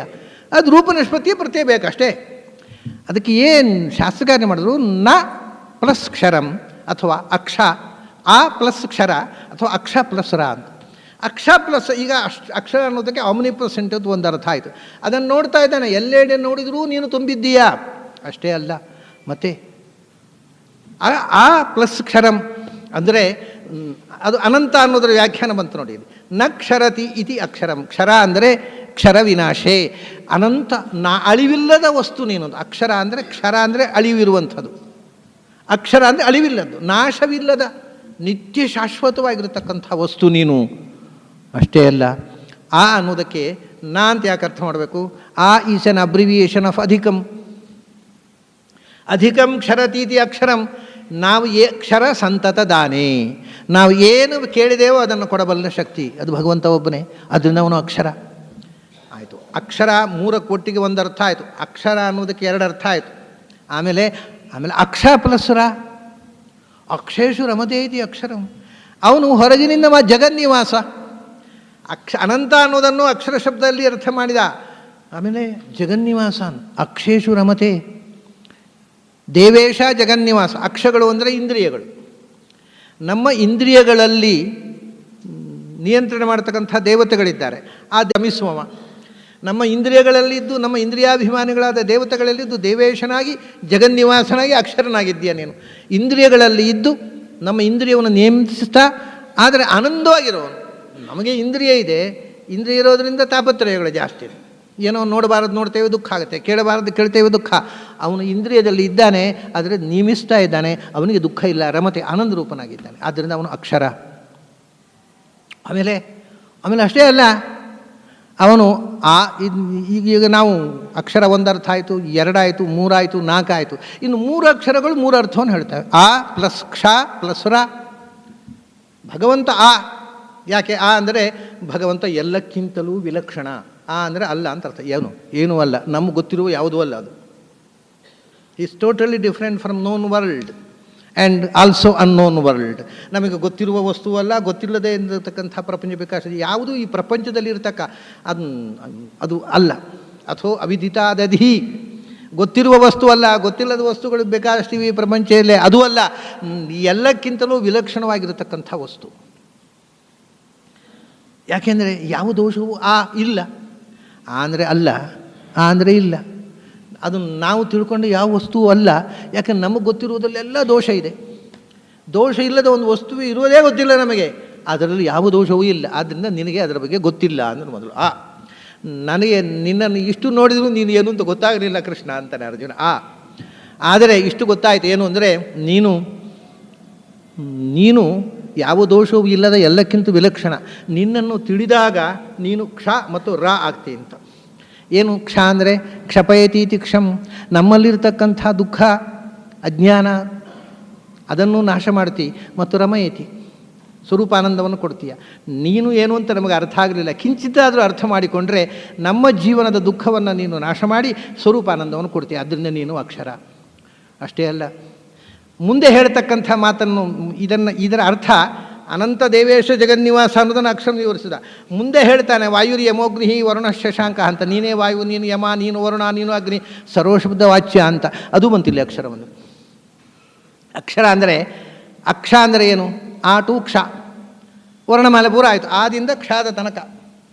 ನಾನು ಹೇಳೋದುಂಟು, ಸಂಸ್ಕೃತದಲ್ಲಿ ಸಮ ಯಾರಾಳವ ಶಶ ಸಹಳ ಕ್ಷ ಅಲ್ಲಿಗೆ ಮುಗಿಯಿತು. ಈ ಕನ್ನಡದಲ್ಲಿ ಇನ್ನೊಂದಿದೆ ಜ್ಞಾ, ಅದರಿಂದ ಕನ್ನಡದಲ್ಲಿ ಅಕ್ಷರ ಅಂತ ಹೇಳಿಕ್ಕೆ ಆಗೋಲ್ಲ, ಅಜ್ಞರ ಅಂತ ಹೇಳಬೇಕು. ಅಜ್ಞರ ಮಾಲೆ, ಅಕ್ಷರಮಾಲೆ ಅಂತ ಹೇಳಲಿಕ್ಕೆ ಆಗೋದಿಲ್ಲ. ಅಕ್ಷ ಅಂದರೆ ಅಕಾರದಿಂದ ಕ್ಷಕಾರ ತನಕ. ಅದರಿಂದಲೇ 51 ಬೀಡ್ಸ್ ಇರತಕ್ಕಂಥ ಜಪಸರಕ್ಕೆ ಅಕ್ಷಮಾಲೆ ಅಂತ ಹೇಳ್ತಾರೆ. ಅದು ಅಕ್ಷ ಅಂದರೆ 51. ಆ 51 ಆದಿಂದ ಕ್ಷಾದ ತನಕ ಇರತಕ್ಕ ಎಲ್ಲ ಅಕ್ಷರಗಳಲ್ಲೂ ರಮಿಸುವ ಅಕ್ಷರ ವಾಚ್ಯನಾಗಿ, ಅಂದರೆ ಸರ್ವಶಬ್ದ ವಾಚ್ಯ ಅಂತ ಅರ್ಥ. ಅಂದರೆ ನೀನು ಅಕ್ಷರ. ಯಾವ ಶಬ್ದದಿಂದ ಹೇಳಿದರೂ ನಿನ್ನೆ, ಯಾಕೆಂದರೆ ಅವನಿಗೆ ಸಾಕ್ಷಾತ್ಕಾರ ಆಗಿದೆ. ಯಾವ ವಸ್ತು ನೋಡಿದರೂ ಅದು ಆ ವಸ್ತುವಾಗಿ ಕಾಣೋದು, ಅದರೊಳಗೆ ಭಗವಂತ ಕಾಣ್ತಾನೆ. ಎಲ್ಲದರೊಳಗೂ ನೀನಿದ್ದೀಯಾ, ಅದೊಂದು ಎಲ್ಲ ಹೆಸರು ನಿನ್ನ ಹೆಸರು. ಅಕ್ಷರಂ ತ್ವಮಕ್ಷರಂ, ಇದೆಲ್ಲ ಅವನಿಗೆ ವಿಶ್ವರೂಪ ದರ್ಶನದಿಂದ ಬಂದಿರತಕ್ಕಂಥ ಅರಿವುಗಳು. ತ್ವಮಕ್ಷರಂ ಸದಸತ್ ತತ್ಪರಂ ಯತ್. ನೀನು ಕಡೆಗೆ ಹೇಳ್ತಾನೆ ಸತ್ ಅಸತ್. ಸತ್ ಅಸತ್ ಅಂತಂದರೆ, ಸತ್ ಅಂದರೆ ಗತು, ಶದಲ್ ವಿಶರಣ ಗತಿ ಅವಸಾಧನೇಶು. ನೀನು ಅಸಾಧ್ಯ ಅಂದರೆ ಒಂದು ಹಂತದಲ್ಲಿ ಅರಿವಿಗೆ ಸಿಗದಂಥವನೇನೂ ಅಲ್ಲ. ಆದರೆ ನೀನು ಅಸತ್ತು, ಅನಾಸಾಧ್ಯ. ನಿನ್ನನ್ನು ತಿಳಿಯುವುದೇ ಸಾಧ್ಯ ಇಲ್ಲ, ನಿನ್ನನ್ನು ತಿಳಿಯುವುದೇ ಸಾಧ್ಯ ಇಲ್ಲ. ಅದು ತಿಳಿಯುವುದು ಸಾಧ್ಯ ಇಲ್ಲ ಅಂತ ಬಿಟ್ಟುಬಿಡಬೇಕಾದಲ್ಲ, ಎಷ್ಟು ತಿಳಿಯುತ್ತೋ ಅಷ್ಟು ತಿಳಿಯಲೇಬೇಕು. ಅದು ಏನು ಅಂದರೆ, ಒಬ್ಬರು ವಿದ್ವಾಂಸರು ಉಪನಿಷತ್ನಲ್ಲಿ ಅವ್ರು ಹೇಳ್ತಾರೆ, ಅವಿಜ್ಞಾತಂ ವಿಜಾನತಾಂ ವಿಜಾನತಾಂ. ಅದಕ್ಕೆ ಏನು ಅಂದರೆ ಅವೇದ್ಯತ್ವಾಭಾವ ವಿಶಿಷ್ಟ ಸುವೇದ್ಯತ್ವಾಭಾವ ಭಗವತೋ ಲಕ್ಷಣಂ ಅಂತ. ಭಗವಂತ ಅವೇದ್ಯನೂ ಅಲ್ಲ, ಸುವೇದ್ಯನೂ ಅಲ್ಲ. ಪೂರ್ತಿ ತಿಳಿಲಿಕ್ಕೂ ಆಗೋದಿಲ್ಲ, ತಿಳಿಲಿಕ್ಕೇ ಆಗುವುದಿಲ್ಲ ಅಂತಲ್ಲ, ನಮ್ಮ ತಟ್ಟೆಯಲ್ಲಿ ಎಷ್ಟು ತುಂಬುತ್ತೋ ಅಷ್ಟು ತುಂಬಿಸ್ಕೊಳ್ಬೋದು ಅರಿವನ್ನು. ಅದನ್ನೇ ಇಲ್ಲಿ ಹೇಳ್ತಾರೆ, ಅಕ್ಷರಂ ಎಲ್ಲ ಅಕ್ಷರಗಳಿಂದ ಸತ್ ಅಸತ್. ಅಸತ್ ಅಂದರೆ ನ ಸಾಧ್ಯತೆ ನ ಅಸಾಧ್ಯತೆ ನ ಜ್ಞಾಯತೆ ಅಂತ. ಅದು ಸರಿಯಾಗಿ ತಿಳಿಲಿಕ್ಕೂ ಸಾಧ್ಯ ಇಲ್ಲ, ಅದನ್ನು ಪಡೆಯುವುದು ತಿಳಿಯುವುದು ಎರಡೂ ಸಾಧ್ಯ ಇಲ್ಲ. ಆದರೆ ಪೂರ್ಣ ಪ್ರಮಾಣದಲ್ಲಿ, ಆದರೆ ಯಥಾಶಕ್ತಿ ಸಾಧ್ಯತೆ ಅಸಾಧ್ಯತೆ ಅದನ್ನು ಯಥಾಶಕ್ತಿ ನಮ್ಮ ತಟ್ಟೆಯಲ್ಲಿ ಎಷ್ಟು ತುಂಬುತ್ತೋ ಅಷ್ಟು ತುಂಬಿಸ್ಕೊಳ್ಬೋದು. ಓಂಕಾರದ ಅರ್ಥವೂ ಹೌದಿದು. ಓಂಕಾರವು ಅದನ್ನೇ ಹೇಳೋದು ನೋಡಿ, ನೀನು ಅದನ್ನು ತಿಳಿಯುವುದು ಸಾಧ್ಯವಿಲ್ಲ. ಯಾಕೆಂದರೆ ನಿನ್ನ ಅರಿವಿಗಿಂತ ಅದು ಎತ್ತರದಲ್ಲಿದೆ, ಉನ್ನತವಾಗಿದೆ. ಆದರೂ ಮಾ ಅಂದರೆ ಟು ಬಿ ನೋನ್. ಆದರೂ ನಿನಗೆ ಎಷ್ಟು ತಿಳಿಯುತ್ತೋ ಅಷ್ಟು ತಿಳ್ಕೊ. ಪೂರ್ತಿ ತಿಳಿಯುವುದು ಸಾಧ್ಯ ಇಲ್ಲ, ಆದ್ದರಿಂದ ತಿಳಿಯದೇ ಬಿಡಬೇಡ. ಎಷ್ಟು ತಿಳಿಯುತ್ತೋ ಅಷ್ಟು ತಿಳ್ಕೊ. ಸಮುದ್ರಕ್ಕೆ ಹೋದಾಗ ಸಮುದ್ರದ ನೀರನ್ನೆಲ್ಲ ತರಲಿಕ್ಕಾಗೋಲ್ಲಪ್ಪ, ಅದು ನಮ್ಮ ಒಂದು ಬ್ಯಾಗಿನಲ್ಲಿ ನೀರು ತರಬಾರ್ದಾ? ಹಾಗೆ ಭಗವಂತ ಕಡಲನ್ನ ಹಾಗೆ ನೀನು ಪೂರ ಹೊತ್ಕೊಂಡು ನಿನ್ನ ಮನೆಗೆ ಹೋಗಲಾರೆ. ನಿನ್ನ ತಮ್ಮಿಗೆ ಎಷ್ಟು ತುಂಬುತ್ತೋ ನಿನ್ನ ತಟ್ಟೆಯಲ್ಲಿ ಅಷ್ಟು ತುಂಬಿಸ್ಕೊ. ಅದು ಸತ್ ಅಸತ್ ಅನ್ನೋದ್ರಲ್ಲಿ ಅವನು ನಮ್ಮ ತಟ್ಟೆಯಲ್ಲಿ ಎಷ್ಟು ತುಂಬುತ್ತೋ ಅಷ್ಟು ತುಂಬಿಸ್ಕೊಳ್ಬೇಕಾದ್ರು ಅದನ್ನು ಸತ್. ಆದರೆ ಪೂರ್ಣವಾಗಿ ಅವನನ್ನು ಯಾರೂ ತಿಳ್ಕೊಳ್ಳೋ ಸಾಧ್ಯ ಇಲ್ಲ. ಅದರಿಂದ ಅಸತ್. ಅಸತ್ ಅಂದರೆ ನಾನ್ ಎಕ್ಸಿಸ್ಟೆಂಟು ಅಂತ ಅರ್ಥ ಅಲ್ಲ, ಪೂರ್ಣವಾಗಿ ತಿಳಿಯಲಿಕ್ಕಾಗದ್ದು ಅಂತ. ಆಮೇಲೆ ಈ ಸತ್ ಅಸತ್ ಅನ್ನೋದಕ್ಕೆ ಒಂದು ಲೌಕಿಕವಾದ ಅರ್ಥ ಇದೆ. ಆಮೇಲೆ ಸತ್ ಅಸತ್ ಅಂತ ಹೇಳಿದ ಕೂಡಲೇ ಲೌಕಿಕವಾದ ಅರ್ಥ ಇಟ್ಕೊಳ್ಬೇಡಿ. ತತ್ ಪರಂ, ನೀನು ಅದಕ್ಕಿಂತ ಆಚೆಗೆ. ಏನು ಸತ್ ಅಂದರೆ? ಸತ್ ಅಂದರೆ ಕಣ್ಣಿಗೆ ಕಾಣುವಂಥದ್ದು, ಮಣ್ಣು ನೀರು ಬೆಂಕಿ. ಅಸತ್ ಅಂದರೆ ಕಣ್ಣಿಗೆ ಕಾಣದ್ದು, ಗಾಳಿ ಮತ್ತು ಆಕಾಶ. ಈ ಪಂಚಭೂತಗಳನ್ನು ಸದಸದಾತ್ಮಕಂ ವಿಶ್ವಂ ಅಂತ ಹೇಳ್ತಾರೆ. ವಿಶ್ವಂ ಸದಸದಾತ್ಮಕಂ ಅಂತ. ನೀನು ತತ್ಪರಂ, ನೀನು ಮಣ್ಣಲ್ಲ. ನೇತಿನೇತ್ಯಾತ್ಮ ಅಗೃಹ್ಯ ನಹಿ ಗೃಹ್ಯತೆ. ನೀನು ಮಣ್ಣಲ್ಲ, ನೀನು ನೀರಲ್ಲ, ನೀನು ಬೆಂಕಿಯಲ್ಲ, ನೀನು ಗಾಳಿಯಲ್ಲ, ನೀನು ಆಕಾಶ ಅಲ್ಲ. ತತ್ಪರಂ, ಈ ಸತ್ತಿನಿಂದಲೂ ಆಚೆಗಿರುವವ, ಅಸತ್ತಿನಿಂದಲೂ ಆಚೆಗಿರುವವ. ಆದರೆ ಸತ್ತಿನೊಳಗಿರುವವ ನೀನು, ಅದು ನೀನು ಸತ್ತು. ಅಸತ್ತಿನ ಒಳಗಿರುವವನು ನೀನು, ಅದು ನೀನು ಅಸತ್ತು. ತಿಳಿಯಲ್ಪಡುವವ ನೀನು, ಆದ್ದರಿಂದ ನೀನು ಸತ್ತು. ತಿಳಿಯಲಾಗದವ ನೀನು, ಅದು ನೀನು ಅಸತ್ತು. ಸದಸತ್ ತತ್ಪರಂ. ಯಾಕೆ ಪರಂ ಅಂದರೆ ಯತ್ ಅಂದರು. ಮಣ್ಣು ನೀರು ಬೆಂಕಿ ಅಲ್ಲ, ಯಾಕೆ ಸತ್ತ ಅಲ್ಲ. ಮಣ್ಣು ನೀರು ಯಾಕೆ ಯಾತಿ ಸರ್ವಗತ. ಮಣ್ಣು ಸರ್ವಗತ ಅಲ್ಲ, ನೀರು ಸರ್ವಗತ ಅಲ್ಲ, ಬೆಂಕಿ ಸರ್ವಗತ ಅಲ್ಲ. ಅಂದರೆ ಗಾಳಿ ಆಕಾಶ ಸರ್ವಗತ ಅಲ್ಲ ಅಂದರೆ ಅದು ಅಲ್ಲ. ನೀನು ಯತ್ ಯಾತಿ ಜಾನಾತಿ, ಅದಕ್ಕೆ ಜ್ಞಾನ ಇಲ್ಲ, ನಿನಗೆ ಜ್ಞಾನ ಇದೆ. ಯಾತಿ ಅನ್ನೋದಕ್ಕೆ ಆಮ್ನಿ ಪ್ರೆಸೆಂಟ್ ಅಂತ ಒಂದು ಅರ್ಥ, ಇನ್ನೊಂದು ಆಮ್ನಿಷಿಯಂಟ್ ಅಂತ. ಮಣ್ಣು ನೀರು ಬೆಂಕಿ ಅದು ಆಮ್ನಿ ಪ್ರೆಸೆಂಟ್ ಅಲ್ಲ, ಆದ್ದರಿಂದ ಅದು ನೀನು ಅದಕ್ಕಿಂತ ವಿಲಕ್ಷಣ. ಗಾಳಿ ಆಕಾಶ ಎಲ್ಲ ಕಡೆ ಇದೆ, ಆದರೆ ಅದು ಆಮ್ನಿಷಿಯಂಟ್ ಅಲ್ಲ. ನೀನು ಆಮ್ನಿಷಿಯಂಟು ಮತ್ತು ಆಮ್ನಿ ಪ್ರೆಸೆಂಟ್. ಯತ್ ಅಂದರೆ ಆಮ್ನಿಷಿಯಂಟ್ ಆ್ಯಂಡ್ ಆಮ್ನಿ ಪ್ರೆಸೆಂಟ್. ಆದ್ದರಿಂದ ನೀನು ಸದಸತ್ತುಗಳನ್ನು ಮೀರಿ ಇರುವವ, ಆದರೆ ಎಲ್ಲ ಸತ್ತಿನ ಒಳಗೆ ಎಲ್ಲ ಸತ್ತಿನ ಒಳಗಿರುವವ, ಮತ್ತು ನೀನೇ ನಿಜವಾದ ಸಚ್ಛಬ್ದ ವಾಚ್ಯ, ನೀನೇ ನಿಜವಾದ ಅಸಚ್ಛಬ್ದ ವಾಚ್ಯ. ಅಂದರೆ ಭಾಳ ತಮಾಷೆ ಏನು ಅಂದರೆ, ಭಗವಂತ ಸತ್ತು ಹೌದು, ಭಗವಂತ ಅಸತ್ತು ಹೌದು, ಭಗವಂತ ಸದಸತ್ತು ಹೌದು, ಭಗವಂತ ಸದಸದ್ವಿಲಕ್ಷಣವೂ ಹೌದು. ಎಲ್ಲ ಶಬ್ದಗಳು ಅದ್ವೈತ ಪ್ರಕ್ರಿಯೆ ಹೇಳತಕ್ಕ ಸಹಸದ್ವಿಲ ಅದು ಯಾವ ಶಬ್ದ ತಗೊಂಡ್ರೂ ಅರ್ಥಪೂರ್ಣವಾಗುವುದು ಭಗವಂತನಿಗೆ ಬಳಸಿದಾಗ. ಅದನ್ನು ಲೋಕಕ್ಕೆ ಬಳಸಿದರೆ ನಾಚಿಕೆ ಹೊಲಸಾಗುತ್ತೆ, ಗಬ್ಬುನಾಥ ಬಂದುಬಿಡುತ್ತೆ. ಜಗತ್ತು ಸಹಸದ್ವಿಲಕ್ಷಣ ಅಂದರೆ ಗಬ್ಬುನಾಥ ಹೊಡೆಯಲಿಕ್ಕೆ ಶುರುವಾಗುತ್ತೆ. ಭಗವಂತ ಸಹಸದ್ವಿಲಕ್ಷಣ ಅಂದರೆ ಬ್ಯೂಟಿಫುಲ್. ಯಾಕಂದರೆ ಹೀ ಈಸ್ ನೈದರ್ ಸತ್, ಹೀ ಈಸ್ ನಾರ್ ಅಸತ್, ತತ್ಪರಂ. ಆದರೆ ಅವನು ಸತ್ತು ಹೌದು, ಅವನು ಅಸತ್ತು ಹೌದು, ಅವನು ಸದಸತ್ತು ಹೌದು, ಸದಸತ್ ವಿಲಕ್ಷಣ ಹೌದು, ಎಲ್ಲವೂ ಹೌದು, ಅವನಲ್ಲಿ ಎಲ್ಲವೂ ಚಂದ. ಅದು ಪ್ರಪಂಚಕನ್ವಯ ಮಾಡಿದಾಗ ಎಲ್ಲವೂ ಹೊಲಸಾಗಿಬಿಡುತ್ತೆ. ಅಂದ ಅಕ್ಷರಂ ಅನ್ನೋ ಶಬ್ದದಿಂದ ಹಿಂದೆ ಹೇಳಿದ ವಿಶೇಷಣಗಳನ್ನು ಕ್ರೋಢೀಕರಿಸಿದ ಮುಂದೆ ಹೇಳುವ ಏನು, ವಾಯುರ್ಯಮೋಗ್ನಿ ವರುಣ ಶಶಾಂಕ ಪ್ರಜಾಪತಿಸ್ತಂ ಪ್ರಪಿತಾಮಹಶ್ಚ. ವಾಯು ಯಮಃ ಅಗ್ನಿ ವರುಣ ಶಶಾಂಕ. ದೇವತೆಗಳಲ್ಲಿ ಒಂದು ಕೆಲವು ಜನರದ್ದು ಹೆಸರು ಹೇಳಿದೆ ಅಲ್ಲಿ ಅರ್ಜುನ. ಅದು ವಿಷಯ, ಅದು ಮೂಲಭೂತವಾಗಿ ಅನೇಕ ಕಾರಣಗಳಿದೆ. ಅವನಿಗೆ ವಿಶ್ವರೂಪ ದರ್ಶನ ಆಗಿದೆ. ವಿಶ್ವರೂಪ ದರ್ಶನದಲ್ಲಿ ಎಲ್ಲ ಕಡೆ ತುಂಬಿರತಕ್ಕಂಥ ವಾಯುತತ್ವ, ವಾಯುತತ್ವದೊಳಗೆ ತುಂಬಿರತಕ್ಕ ಭಗವಂತನನ್ನು ನೋಡಿದ್ದಾನೆ. ಇದು ರಣರಂಗ. ರಣರಂಗದಲ್ಲಿ ಸಂಹಾರ ಶಕ್ತಿಯಾಗಿ ಎಲ್ಲ ಹೆಣಗಳು ಉರುಳ್ತಾ ಇವೆ. ಅದನ್ನು ನಾಶಕರಾಗಿ ಯಮ ಕಾಣಿಸ್ತಾ ಇದ್ದಾನೆ. ಕೆಲವರಿಗೆ ಸಾಯೋ ಕಾಲದಲ್ಲಿ ಯಮ ಬಂದ, ಯಮದೂತರು ಬಂದರು, 4 ದಾಡಿ ಇದೆ ಅಂತೆಲ್ಲ ಹೇಳ್ತಾ ಇರ್ತಾರೆ. ಹಾಗೆ ಅರ್ಜುನಿಗೆ ಯಮದೂತರು ಯಮ ಎಲ್ಲ, ಯಾಕೆಂದರೆ ಜಗತ್ತಿನ ನಾಶಕ ಶಕ್ತಿಗಳು ಅದರಲ್ಲಿ ತುಂಬಿರೋ ಭಗವಂತ ಎಲ್ಲ ಅರ್ಜುನಿಗೆ ಕಾಣ್ತಾ ಇದೆ. ಯಮ ಕಾಣ್ತಾ ಇದ್ದಾನೆ, ಆದರೆ ಯಮನ ಕಾಣ್ತಾ ಇಲ್ಲ, ಯಮನೊಳಗೆ ಭಗವಂತ ತುಂಬಿದ್ದಾನೆ. ವಾಯುವ ಕಾಣ್ತಾ ಇಲ್ಲ, ವಾಯುವೊಳಗೆ ಭಗವಂತ ತುಂಬಿದ್ದಾನೆ. ಅಷ್ಟೇ ಅಲ್ಲ, ವಾಯುವಾಗಿ ಭೀಮಸೇನ ಇದ್ದಾನೆ, ಯಮನಾಗಿ ಧರ್ಮರಾಜ ಇದ್ದಾನೆ. ಭೀಮಸೇನ ಕಾಣ್ತಾ ಇಲ್ಲ, ಭೀಮಸೇನೊಳಗೆ ಭಗವಂತ ಕಾಣ್ತಾ ಇದ್ದಾನೆ. ಯಮನ ಧರ್ಮರಾಜನ ಕಾಣ್ತಾ ಇಲ್ಲ, ಅವನೊಳಗೆ ಭಗವಂತ ಕಾಣ್ತಾ ಇದ್ದಾನೆ. ತನ್ನ ಸೋದರರು ಇಬ್ಬರನ್ನು ವಾಯು ಯಮ ಅಂತಾನೆ. ಭೀಮಸೇನ ಒಳಗೆ ಭಗವಂತ ತುಂಬಿದ್ದಾನೆ, ಯಮನ ಧರ್ಮರಾಜನ ಒಳಗೆ ಭಗವಂತ ತುಂಬಿದ್ದಾನೆ. ಜಗತ್ತಿನಲ್ಲಿ ತುಂಬಿರತಕ್ಕಂಥ ವಾಯು, ಈ ಯುದ್ಧ ರಂಗದಲ್ಲಿ ಸಂಹಾರ ಶಕ್ತಿಯಾಗಿ ಬಂದಿರತಕ್ಕಂಥ ಯಮ, ಅವರೊಳೆಲ್ಲ ಬರೀ ಭಗವಂತ ಇದ್ದಾನೆ. ಆ ಹೆಸರೆಲ್ಲ ಭಗವಂತ, ನೀನೇ ವಾಯು, ನೀನೇ ಯಮ ಅಂತಂದ್ಬಿಡ್ತಾನೆ. ಅಲ್ಲೇ ಸೇನಾಪತಿಯಾಗಿ ಅಗ್ನಿ ಇದ್ದಾನೆ, ದೃಷ್ಟದ್ಯುಮ್ನ. ಅಲ್ಲ, ನೀನು ಅಗ್ನಿ ಅಂತಾನೆ. ವಾಯುರ್ಯಮೋ ಅಗ್ನಿ, ದೃಷ್ಟದ್ಯುಮ್ನ ಅಲ್ಲ ಅಗ್ನಿ. ದೃಷ್ಟದ್ಯುಮ್ನ ಒಳಗೆ ನೀನೇ ತುಂಬಿದ್ದಿ, ಎಲ್ಲ ನಿನ್ನೆ ಹೆಸರಾಗ್ಬಿಡುತ್ತೆ. ಆ ಭಗವಂತನ ಆಮ್ನಿ ಪ್ರೆಸೆನ್ಸು ಗೊತ್ತಾದಾಗ ಎಲ್ಲ ಶಬ್ದವೂ ಭಗವಂತನ ಹೆಸರಾಗಿಬಿಡುತ್ತೆ. ಯಾಕೆಂದರೆ ವಾಯು ಏನು, ವಾಯು ಅಂದರೆ ಏನು, ವಾತಿ ಅಯತೇಚ ವಾಗತವು, ಅಂದರೆ ಎಲ್ಲವನ್ನೂ ತಿಳಿದು ಎಲ್ಲ ಕಡೆ ತುಂಬಿರುವವ ಅಂತ ಅರ್ಥ. ಅಂದರೆ ಮತ್ತೆ ಬಂದದ್ದು ಎಲ್ಲಿಗೆ, ಆಮ್ನಿ ಪ್ರೆಸೆಂಟ್ ಆ್ಯಂಡ್ ಆಮ್ನಿಷಿಯಂಟ್. ವಾಯು ಅಂದರೆ ವಾ ಅಂದರೆ ಜ್ಞಾನ, ಜ್ಞಾನಂ ಅಥವಾ ಬಲ, ಎರಡೂ ಆಗ್ಬೋದು. ಸರ್ವಶಕ್ತ, ಸರ್ವಜ್ಞ, ಸರ್ವಗತ. ವಾಯು ಅನ್ನೋ ಶಬ್ದಕ್ಕೆ ಅರ್ಥ. ಯಾರಪ್ಪ, ಭಗವಂತನದು ಇನ್ಯಾರಾಗಬೇಕು ವಾಯು. ನಮಗೆ ಒಂದು ಶಬ್ದದ ನಿಜವಾದ ಅರ್ಥ ಗೊತ್ತಾದಾಗ ಆ ಶಬ್ದ ಭಗವಂತನ ಬಿಟ್ಟು ಇನ್ಯಾರನ್ನೂ ಹೇಳೋಲ್ಲ ಅನ್ನೋದು ಗೊತ್ತಾಗ್ಬಿಡುತ್ತೆ. ಇದು ಚೈತನ್ಯ ಮಹಾಪ್ರಭುಗಳ ಕಥೆ. ಚೈತನ್ಯ ಮಹಾಪ್ರಭುಗಳು ನಿಜವಾಗಿ ಇತ್ತೀಚಿನ ಒಂದು 400-500 ವರ್ಷದ ಈಚೆ ಬಂದಿರತಕ್ಕಂಥ ಬಹಳ ದೊಡ್ಡ ಅಧ್ಯಾತ್ಮ ಸಾಧಕ. ಅವರ ವಿಶೇಷ ಏನು ಅಂತಂದರೆ, ಅವರು ದೊಡ್ಡ ವ್ಯಾಕರಣ ಪಂಡಿತ. ಚೈತನ್ಯ ಬಂಗಾರದಲ್ಲಿ ಪಾಠ ಹೇಳಬೇಕು ಅಂದರೆ ಚೈತನ್ಯ ಹತ್ರ ಹೋಗಬೇಕು ಅಂತ ಎಲ್ಲರೂ ಪಾಠಗಳಿಗೆ ಚೈತನ್ಯ ಹತ್ರ ಹೋಗ್ತಾಯಿದ್ರು. ಒಂದು ದಿನ ಇದ್ದಕ್ಕಿದ್ದ ಹಾಗೆ ಅವ್ರ ಹತ್ರ ಹೋದರೆ, ಅವರು ಎಲ್ಲ ವಿದ್ಯಾರ್ಥಿಗಳು ಬಂದಿದ್ದಾರೆ, ಗುರುಗಳೇ ವ್ಯಾಕರಣ ಪಾಠ ನೀವೇ ಹೇಳಬೇಕು. ನನಗೆ ವ್ಯಾಕರಣ ಬರೋಲ್ಲಪ್ಪ ಅಂತ ಅಂದ್ಬಿಟ್ರು. ಅಲ್ಲ, ನಿಮಗೆ ಬರೋದಿಲ್ಲ, ಅದು ಇನ್ನು ಯಾರಿಗೆ ಬರೋದು? ನಮ್ಮ ಕಾಲದಲ್ಲೇ ಬಂಗಾಳದಲ್ಲಿ ಶ್ರೇಷ್ಠ ಗ್ರಾಮೇರಿಯನ್ ಅಂತ ನಿಮ್ಮನ್ನು ಗುರುತಿಸಿದ್ದಾರೆ ವಿದ್ವಾಂಸರೆಲ್ಲ. ನಿಮಗೆ ವ್ಯಾಕರಣ ಹೌದಪ್ಪ, ನನಗೆ ಬರೋಲ್ಲ. ನನಗೆ ಈಗ ಐವಣು, ಋಲುಕು, ಏವೋಂಗು, ಅಯವುಚು ಅಥವಾ ವೃದ್ಧಿರಾದೇಚು, ಅದೇ ಗುಣ ಆದ್ಗುಣ, ಇವೆಲ್ಲ ಇದರ ಶಬ್ದಾರ್ಥ ಹೇಳಬೇಕಲ್ಲ, ವ್ಯಾಕರಣದ ನಿಯಮಗಳು. ನನಗೆ ಯಾವುದು ಹೊಳಿತೇ ಅಲ್ಲ. ನನಗೆ ಐವಣು ಅಂದರೆ ಭಗವಂತ, ಋಲುಕ್ ಅಂದರೆ ಭಗವಂತ, ಏವೋಂಗ್ ಅಂದರೆ ಭಗವಂತ, ವೃದ್ಧಿರಾಜ್, ಎಲ್ಲ ಶಬ್ದಗಳು, ಎಲ್ಲ ಸಂಕೇತಾಕ್ಷರಗಳು ಭಗವಂತನ ನಾಮವಾಗಿ ಕಾಣ್ತಾವಪ್ಪ. ನಾನು ಹೇಗೆ ವ್ಯಾಕರಣ ಪಾಠ ಮಾಡಲಿ ಅಂತ. ಇದು ಎಲ್ಲ ಶಬ್ದ ಒಂದು ನೆಲೆಯಲ್ಲಿ ನಿಂತಾಗ ನಾವು ಆಡುವ ಮಾತುಗಳೆಲ್ಲ ಭಗವಂತ ನಾಮಧೇಯವಾಗಿ ಬಿಡುತ್ತೆ. ಅದರಿಂದ ಹೇಳ್ತಾನೆ ವಾಯು ಯಮಃ. ವಾಯು ಅಂದರೆ ವಾತಿ, ಆಮ್ನಿಷಿಯಂಟ್ ಅಥವಾ ಬಲಸ್ವರೂಪ. ಸರ್ವಜ್ಞ, ಆಮ್ನಿಪೊಟೆಂಟ್. ಆಯು ಅಂದರೆ ಅಯಗತವು ಅಂದರೆ ಮತ್ತು ಆಮ್ನಿಪ್ರೆಸೆಂಟ್. ವಾಯು ಅಂದರೆ ಆಮ್ನಿಪೊಟೆಂಟ್, ಆಮ್ನಿಷಿಯಂಟ್ ಮತ್ತು ಆಮ್ನಿಪ್ರೆಸೆಂಟ್. ಸರ್ವಗತ, ಸರ್ವಜ್ಞ, ಸರ್ವಸಮರ್ಥ. ಯಾರು ಇರಬೇಕು? ಯಾರು ವಾಯು ಅಂದರೆ? ಭಗವಂತ ಅಲ್ಲದೆ ಇನ್ಯಾರು ಆಗೋದು ಸಾಧ್ಯ? ಅದನ್ನು ನೋಡಿದ್ದಾನೆ ಅವನ ಸರ್ವಗತತ್ವ, ಸರ್ವಸಾಮರ್ಥ್ಯ, ಸರ್ವಜ್ಞತ್ವ ಭಗವಂತನನ್ನು ಕಣ್ಣಾರೆ ನೋಡ್ತಾ ಇದ್ದಾನೆ. ವಾಯು ಶಬ್ದ ನಿನ್ನನ್ನು ಬಿಟ್ಟು ಯಾಕೆಂದರೆ ವಾಯುವಿನೊಳಗೆ ತುಂಬಿರುವವ ನೀನೇ.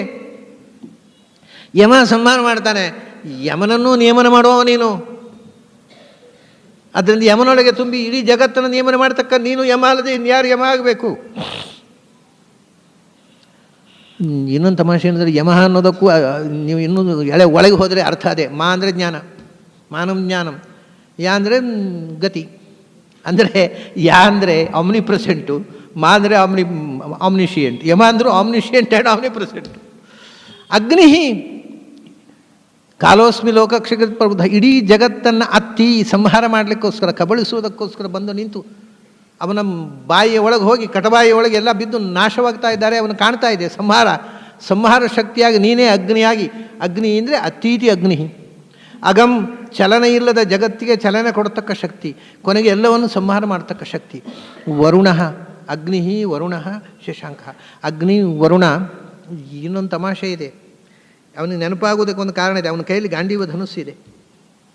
ಗಾಂಡೀವ ಧನುಸ್ಸು ವರುಣ ಕೊಟ್ಟದ್ದು, ಅಗ್ನಿ ತಂದು ಕೊಟ್ಟದ್ದು.